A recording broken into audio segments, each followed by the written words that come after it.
Very good morning. You're watching the Breakfast News on Rajya Sabha television. I'm Aishwarya Kapoor with you, and here are this morning's headlines. US President Donald Trump warns bureaucracy stopping UN from realizing its potential. Urges for reforms. 128 countries, including India, attend the meet. India launches scathing attack on Pakistan at UN Human Rights Council, calls it a face of international terrorism, says Pak-occupied Kashmir becoming the epicenter of terror.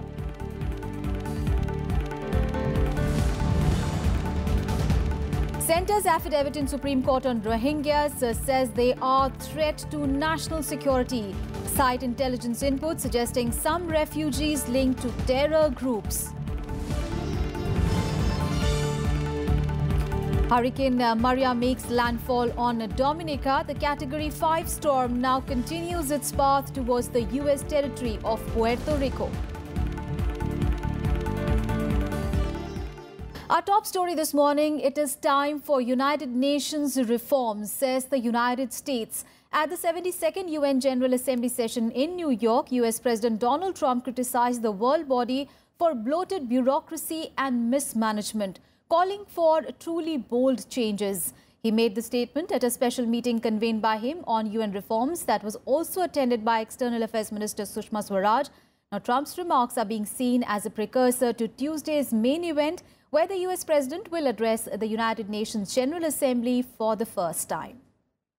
The United Nations has helped advance toward these goals in so many ways: feeding the hungry, providing disaster relief, and empowering women and girls in many societies all across the world. Yet in recent years, the United Nations has not reached its full potential because of bureaucracy and mismanagement. US President Donald Trump making his debut at the United Nations on Monday, using his first moments at the world body to urge reforms, reducing bureaucracy and costs. Speaking at the special UN summit, Reforming United Nations, Management, Security and Development that he had convened, Trump asked the United Nations to improve the way it does business and fund joint projects like peacekeeping. Some 128 countries attended Monday's reform meeting, including India. We encourage all member states to look at ways to take bold stands at the United Nations with an eye toward changing business as usual and not being beholden to ways of the past which were not working.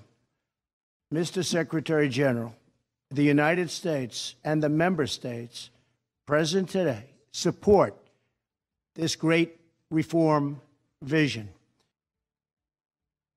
The reform meeting came after 128 nations signed onto a US-drafted 10-point political declaration that backed efforts by UN Secretary General Antonio Guterres to initiate effective, meaningful reform. India is among the countries that has supported the UN reform efforts, adding that these reforms need to be broad-based and all-encompassing. India has also been a strong votary of Security Council's expansion to include more permanent members to reflect present-day realities. To serve the people we support and the people who support us, we must be nimble and effective, flexible and efficient. And we must do so keenly aware of our obligation to live up to the values of the United Nations Charter. Together, we are making progress on a broad and bold reform agenda to strengthen the United Nations. Meanwhile, apart from attending the UN reform meeting, External Affairs Minister Sushma Swaraj on Monday held a trilateral meeting with her US and Japanese counterparts on the sidelines of the UNGA summit. The three diplomats, Swaraj, US Secretary of State Rex Tillerson and Japanese Foreign Minister Taro Kono, discussed issues of mutual interest, including the need for ensuring freedom of navigation, respect for international law and peaceful resolution of disputes. Sushma will address the UNGA on 23rd of September. On maritime security, the ministers emphasized the need to ensure freedom of navigation, respect for international law and peaceful resolution of disputes. On connectivity, there was discussion on how to base them on universally recognized international norms, prudent financing and respect for sovereignty and territorial integrity. Meanwhile, all eyes will be on President Donald Trump's much-anticipated speech to the General Assembly on Tuesday morning. While he will push his UN reform agenda, other issues like North Korea missile threat, terrorism, Paris Climate Agreement, renouncing the Trans-Pacific Partnership are also likely to figure in the speech. Bureau Report, Rajya Sabha TV. More news from New York. External Affairs Minister Sushma Swaraj held several bilateral meetings with foreign dignitaries in New York. She held a separate meeting with Bangladesh's Prime Minister Sheikh Hasina. Now, according to reports, the two leaders discussed the ongoing Rohingya crisis and also discussed different angles of Indian operation in Saniat. The operation aims to extend its assistance to Dhaka in response to the humanitarian crisis being faced on account of the large influx of Rohingya refugees into Bangladesh. Also, Sushma Swaraj met her UAE counterpart Sheikh Abdullah bin Zayed Al Nahyan. She also met with Latvian Foreign Minister Edriks Rinkevics, Denmark Foreign Minister Anders Samuelsson and her Tunisian counterpart as well. Later, she also met Bhutan's Prime Minister Shering Tobgay.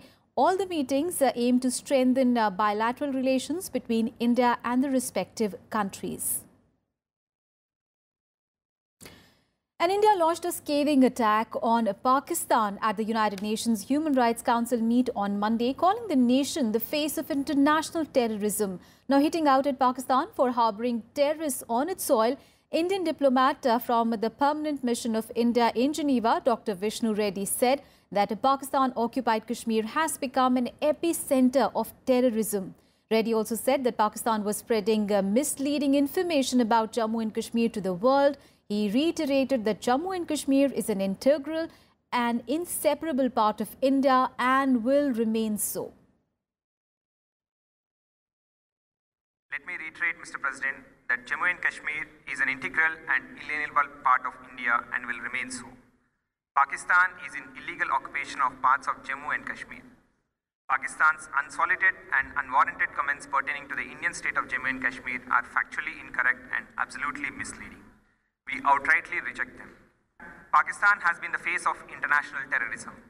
Even the Foreign Minister of Pakistan has admitted recently that internationally banned outfits, including Lashkar-e-Taiba and Jaish-e-Mohammed, are operating from within Pakistan. In the wake of growing international concern, Pakistan must shut down its terrorist manufacturing units and bring the perpetrators of terrorism to justice. Pakistan-occupied Kashmir is run by a deep state and has become an epicenter of terrorism. Its human rights record in Pakistan-occupied Kashmir and Balochistan is deplorable. Meanwhile, North Korea has threatened to speed up its nuclear program if it continues to face sanctions and pressure from the United Nations. Now, in a strongly worded statement released on Monday, Pyongyang described a new set of UN sanctions as the most vicious, unethical and inhumane act of hostility. This comes after US President Donald Trump and Chinese President Xi Jinping committed to maximize pressure on North Korea by enforcing United Nations Security Council resolutions. The UN Security Council unanimously passed a US drafted resolution a week ago mandating tougher sanctions against Pyongyang that included banning of its textile imports and also capping crude and petroleum supply of that nation. On to some other international news now. Close on the heels of Hurricane Irma, another Hurricane Maria is now threatening destruction. Now, according to US forecasters, Hurricane Maria has strengthened into a potentially catastrophic Category 5 storm as it bears down on islands in the Caribbean. Now, it is due to hit the Leeward Islands, which include the US and British Virgin Islands as well in the coming hours. Maria is moving roughly along the same path as Irma, the hurricane that had devastated the region this month. Also, Martinique has declared a maximum level alert, while another French island of Guadeloupe has ordered evacuation. Hurricane warnings are also in place for Dominica, Puerto Rico, US Virgin Islands and British Virgin Islands as well. The US National Hurricane Center has increased the strength of Maria in 2 hours on Monday from a Category 2 storm to a Category 4 storm and then Category 5, which is the highest level. The forecasters have warned that a heavy rainfall caused by hurricane could cause life-threatening flash floods as well as mudslides. More than 1,300 troops were staying put in the region. An additional military team has also been deployed to the British Virgin Islands. And in the French territory of Guadeloupe, schools, businesses and government buildings have all been closed and severe flooding is predicted.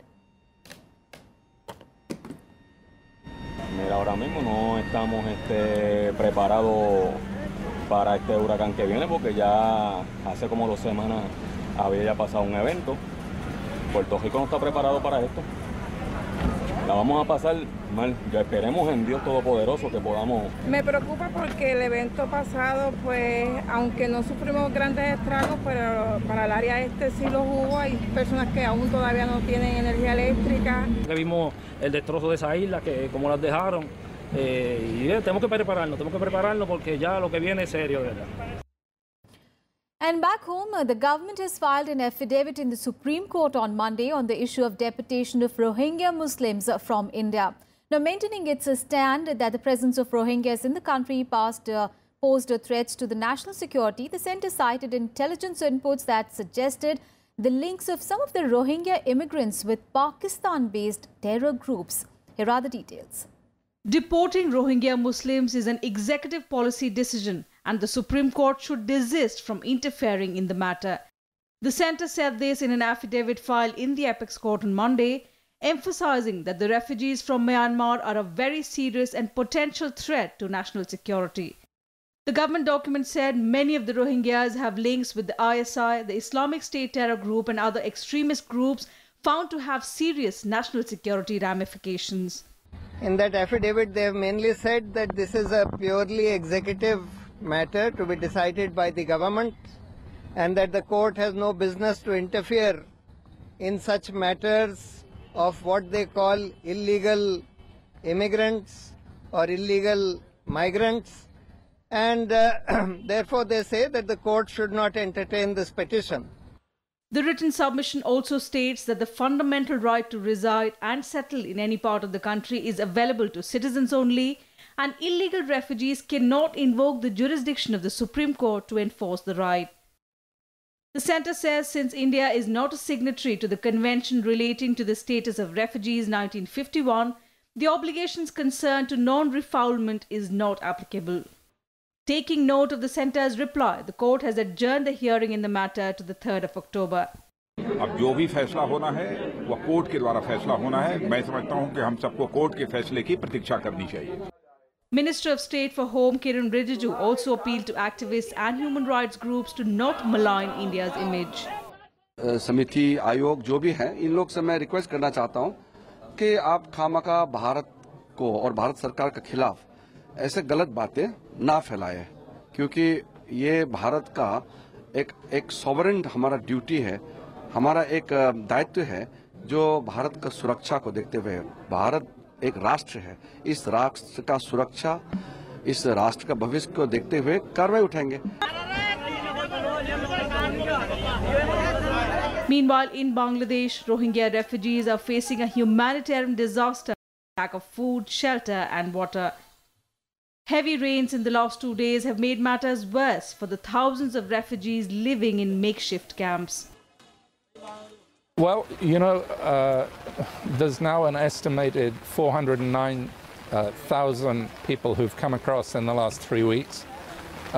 It's essential that we move ahead as quickly as we possibly can with the government's plan to allocate an area between Balokali and Kudapalang makeshift settlements, existing settlements.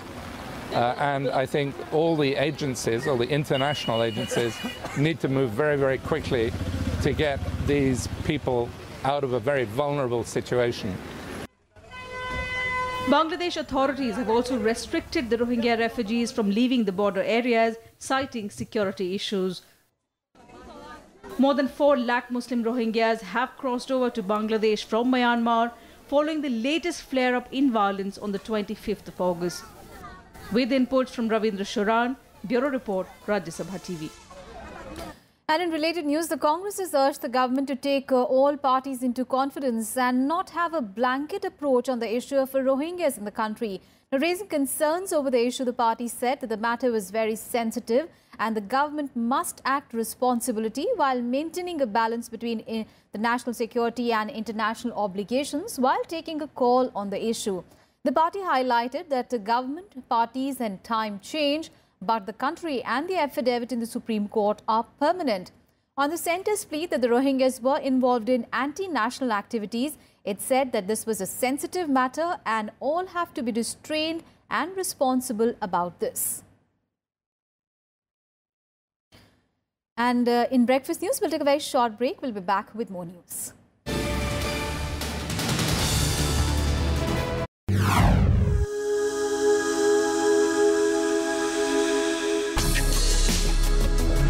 Tales that inspire. Stories of social change. A salute to diversity. Promoting public discourse. Events that motivate. Inspiring the innovative spirit. Watch Rajya Sabha television documentaries.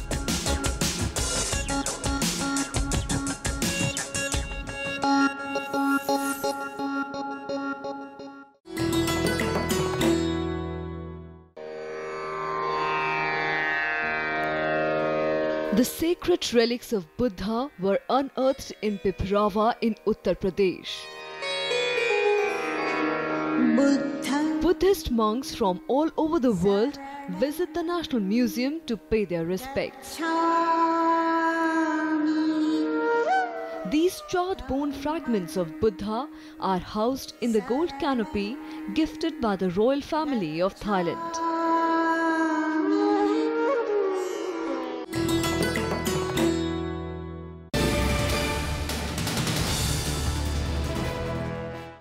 Thanks for staying with us. On to some other news. Rajya Sabha has allowed rebel JDU leaders Sharad Yadav and Ali Anwar one more week to respond to the party's plea for their disqualification from the House.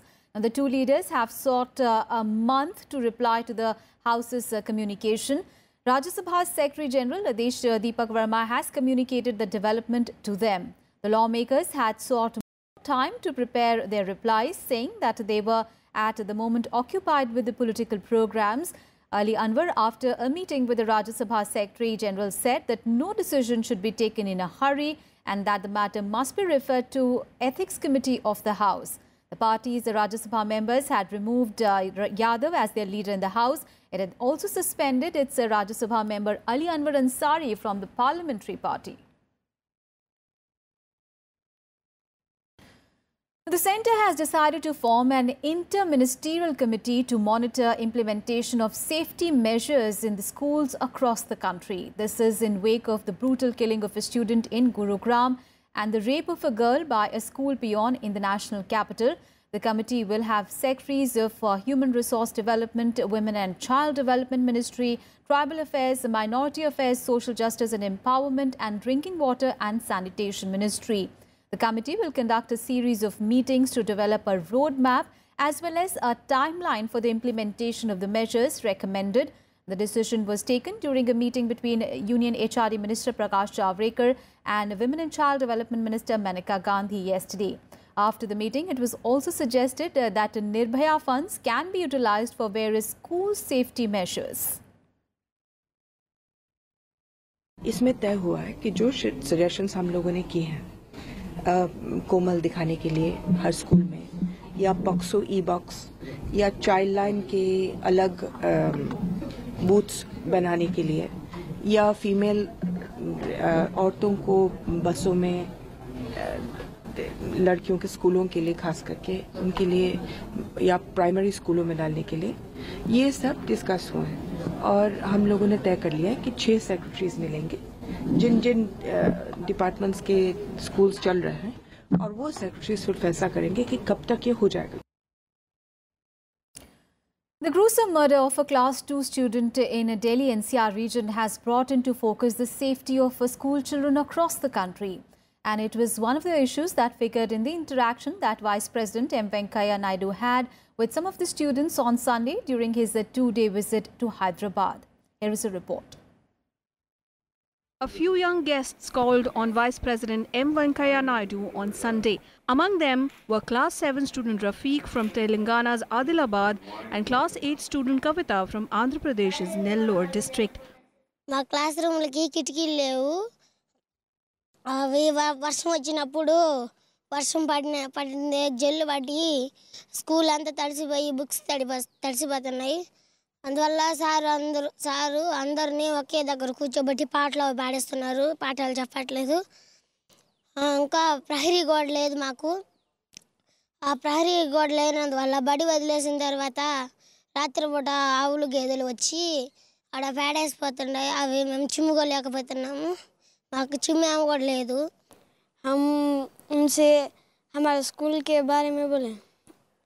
हमारा school में एक water tank है, उसमें बारिश गिरे जब और बारिश का पानी उसमें गिरता, वो बच्चे पी के ज़्यादा दिन नहीं आते स्कूल को, इसलिए बीमार हो जाते. In the wake of the gruesome murder of Pradyumna Thakur, a Class 2 student of Ryan School in Gurugram earlier this month, the Supreme Court has said it will examine the safety norms for private school students across the country. Sharing the concern of the delegation over the issue, the Vice President said their safety is a priority for the country and for the government. Currently, we know that around 39% of the country are children. So it's important that they have an important role to play in crafting their future. And any government has the responsibility to protect and ensure that their rights are realized. The Vice President also underscored the need for the government and the civil society to work together to ensure children's safety. He also appreciated the efforts of school committees in working with district administrations to ensure this. Krishnanand Tripaঠি's report for Rajya Sabha TV. On to some other news. Finance Minister Arun Shourie said on Monday that people switched from cash to digital payments out of compulsion rather than convenience after demonetization. He also exuded confidence that digital payment will pick up momentum with more advanced technology coming into the market. Finance Minister Arun Shourie asserted on Monday that increase in volume of digital transactions, widening of tax space and squeezed circulation of high-denomination currency notes were the real measures of success of demonetization. He also said that people embraced digitization for payments only after compulsion resulting from demonetization created a habit for many. In terms of sheer volumes of the cash that the Reserve Bank prints, are we able to squeeze over a period of time? As we stand today already, the high denominational currency has squeezed. The Finance Minister also said that there will be an uptick in digitization in the next few months as the government has unleashed a slew of measures. Starting from the 8th of November, with the announcement of demonetization, the process of remonetization was on, and the need to replace cash transactions with digital transactions, the debate was at the peak. The Finance Minister also launched Google's mobile wallet and payments app, Days, specifically designed for India. The app is free of charge and is now available for download on both Android and iOS. Kriti Mishra, Rajya Sabha TV. News from down south now. Tamil Nadu Assembly Speaker P. Dhanapal on Monday disqualified 18 dissident MLAs loyal to sacked AIADMK Deputy General Secretary TTV Dinakaran. The dissident MLAs were disqualified under the anti-defection rules. The Dinakaran camp called the move a murder of democracy. Tamil Nadu Assembly Speaker P. Dhanapal on Monday disqualified 18 rebel MLAs who are supporting sacked AIADMK leader TTV Dinakaran. These MLAs were disqualified on the grounds that they had switched their party. The Speaker's decision comes 2 days before the Madras High Court's deadline for a floor test by the Chief Minister E. Palanisamy government. The 18 MLAs had revolted last month against the Palanisamy government, saying they had lost confidence in the Chief Minister. Whatever the things we face it, that is a different issue. Only the thing is, suppose if one doing mischief means, so the action should be taken. What the provisions made in the Constitution, according to the Constitution, that being provided in the article, within that only Speaker acted it. No intention. Dubbing the move as a murder of democracy, the Dinakaran camp challenged the Speaker's decision. The opposition DMK also criticized the Speaker for disqualifying the MLAs. We have not acted against our party or not voted against our party inside the floor. The whip cannot control me for my every movement. But they are doing it wantonly. It's yes, that's all. They are trying to kill the democracy of this country. Let them try and do it. Court is there. It is undemocratic. Speaker attitude is undemocratic one. It is political. That's all. The suspension of the rebels effectively reduces the strength of the assembly, which means that if the trust vote is held, the Palanisamy government needs only 110 MLAs to prove its majority. Earlier this month, both Shashikala and Dinakaran were removed as party chief and deputy, respectively, at an AIA-DMK General Council meet. Bureau Report, Rajya Sabha Television. And the disqualification has created waves in the political circles. Now, BJP has said that the Speaker is well within his right to disqualify the MLAs. BJP state chief in Tamil Nadu, Tamilisai Soundararajan, hit out at Stalin for blaming the centre for the disqualification of AIA-DMK MLAs, saying that it is an internal party matter. The Congress party, on the other hand, also questioned the huge delay by the Tamil Nadu Assembly Speaker and the governor in disqualifying 18 MLAs under the anti-defection law. The Congress also said that the decision is liable to be challenged in the court. I highly condemn Stalin's words, as governor and the central government is responsible for these type of activities and action. Governor and central government doesn't have any charge on this, any responsibility on this. How can they charge the governor and the central government? It is totally their internal party matter, what happened, and it is what's the decision taken by the speaker is his decision. And on to some sports news now. Japan Open badminton tournament will start from today onwards in the city of Tokyo. Well, days after winning the Korea Open Super Series, PV Sindhu will be in action again. PV Sindhu will face Japanese Minatsu Mitani in the opening round this week. Now, Sindhu will be joined by world number 12 Saina Nehwal and India's only seeded men's player Kidambi Srikanth as well. Saina Nehwal will take on Thailand's shuttler Pornawi Chochuwong, while Srikanth will open his campaign against China's world number 10 Tian Houyi.